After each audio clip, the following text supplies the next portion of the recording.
Wednesday, December 1st, 2011. It's just an email. It won't hurt me. They're just words on a computer. I tried my best to convince myself. I have been scared of chain letters my entire life. I have always forwarded them. But now, I'm getting too old to believe in such silly things. I moved my cursor to delete, but no. I couldn't delete it. I couldn't keep it in my inbox either. I started having a terrible anxiety attack. I had to send it. I had to. So I opened my contacts and I sent it to 12 people, just like it asked.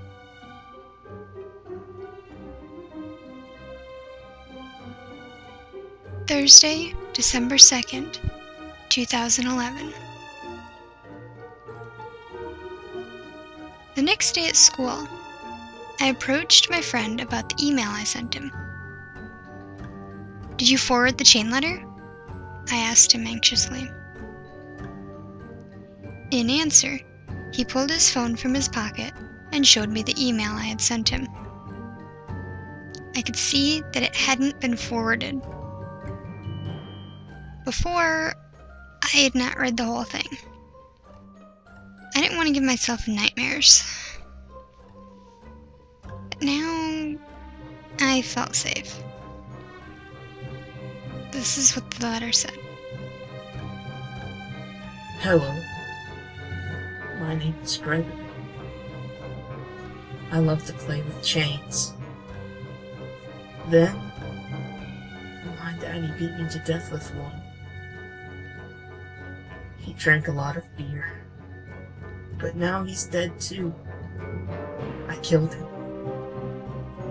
Don't hurt my chains.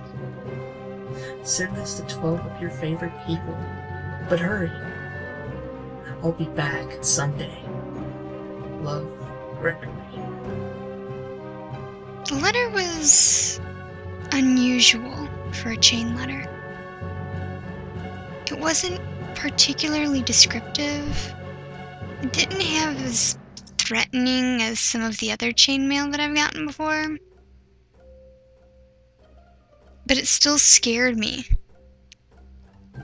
Because my best friend's name is Gregory. And his dad died when he was younger. I was really worried for my friend. What if he died? What had I done? I didn't personally know all the people that I had sent the message to. You know, I didn't care. I warned them all anyways. And all of them laughed at me. I couldn't help it. I ended up crying and I ran home.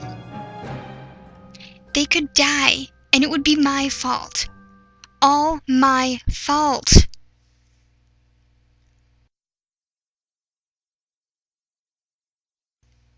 Friday, December 3rd, 2011.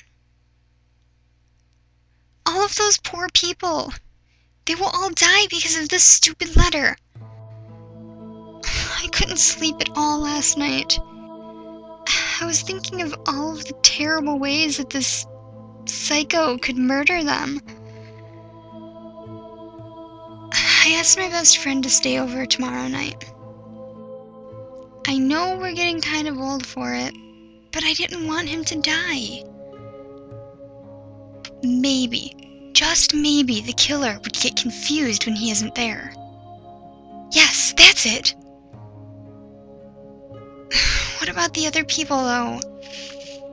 Some of them are my friends, and I don't want them to die. I think my mom would be a little worried if I invited the entire neighborhood to spend the night, though. I can't save them all. feel terrible. But it's better to save one than none at all, right?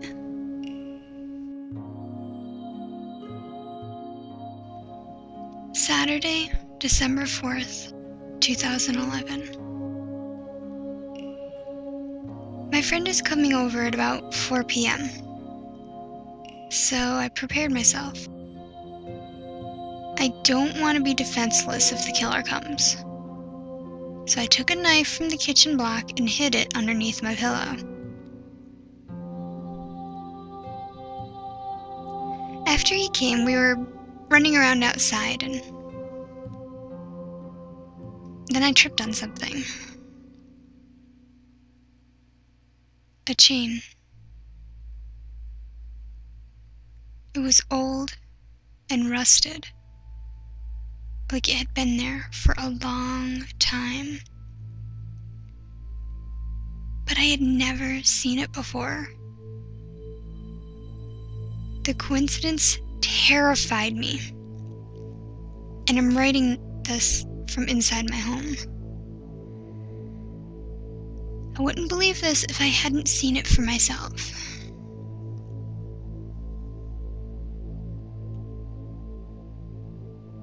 We were settling down about 11:30, and we were dead quiet. I was staring at the clock, watching the minutes slowly ticking by. It was so quiet that we could hear each other's breath. Well, he could hear mine at least. I was so nervous. We just sat there,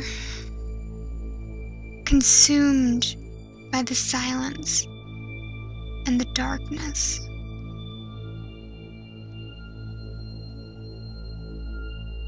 Finally, the clock hit midnight.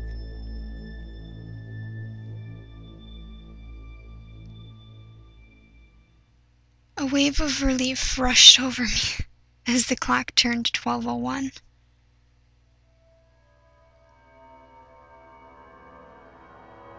Then the door to my room flew open, and a large shadow stood in the doorway. A large man grabbed me and chained me to the chair in the corner of the room. And what happened next, I could remember in vivid detail. I watched as he pinned my best friend to the ground, and he ripped open his gut and pulled out his entrails. He cut off all of his limbs, and then he cut off his head. He used the knife to bore a hole through my friend's torso, and then the man fed a length of chain through it. And then the chain was locked together with a padlock. And I watched as he just casually exited the room with the torso.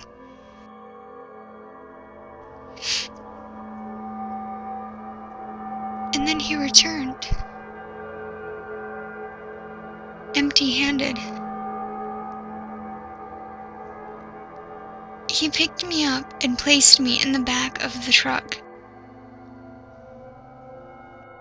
Tied to the end of the truck was the chained torso. The man then drove around our town, mutilating, murdering, and chaining the torsos of the other 11 people that I had sent the letter to. And I was forced to watch all of it.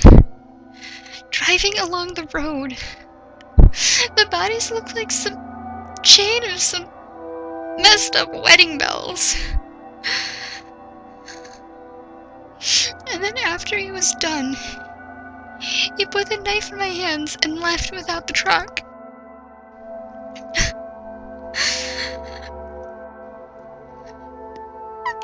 I drove back home, and the police were there. My mother had called them. They had said that they were going to ask me a few questions, but They've arrested me. Why? I didn't do any of this. It wasn't me. I couldn't do anything to save any of them.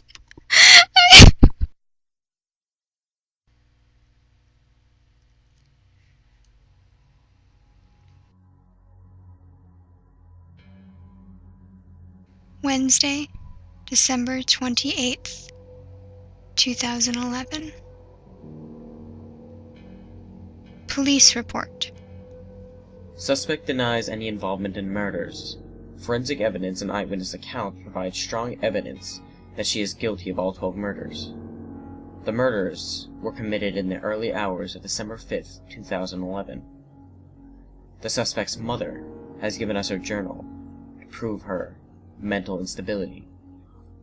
Upon inspecting the journal's contents, it is revealed that she believed she was chained up while the murders were committed. Eyewitnesses report not seeing any such thing, and no chains were ever found. A mental evaluation will follow the hearing.